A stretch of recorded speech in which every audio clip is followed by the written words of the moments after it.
The last 25 years of breast cancer surgery has really evolved. We can do much smaller surgeries and rid a woman of breast cancer.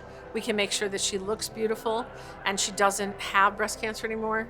I've been a breast cancer surgeon long enough that I remember the days when a woman had to come to the hospital and have a deforming surgery. Nowadays, it's really nice when a patient wakes up from her surgery and looks down and looks in the mirror and feels like herself and is cancer-free.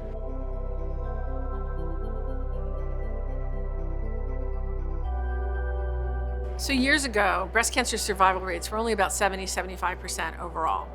25 to 30% mortality rates were the norm. The research led us to find that breast cancer is not one disease. It's many different types of disease and shouldn't be all treated the same way. And by doing that, we have dramatically changed the survival rates of breast cancer. I myself am opening the I-SPY 2 trial on multiple campuses, and that's a national trial for neoadjuvant treatment. This I-SPY 2 trial is actually meant to pre-treat patients with breast cancer, stage 2 or 3, and make sure that we get rid of their cancer prior to surgery. The interesting part about this trial is we use MRIs and we use molecular imaging and molecular typing of the cancer to give the patient an appropriate treatment. And then halfway through the trial, if you will, we can switch to a different treatment if that's not working.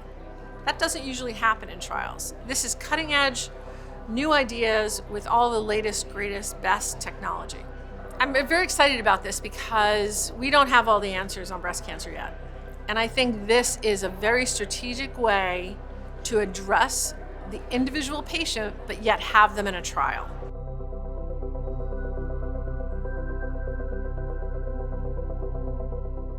I think the future of breast cancer treatment may be no treatment at all.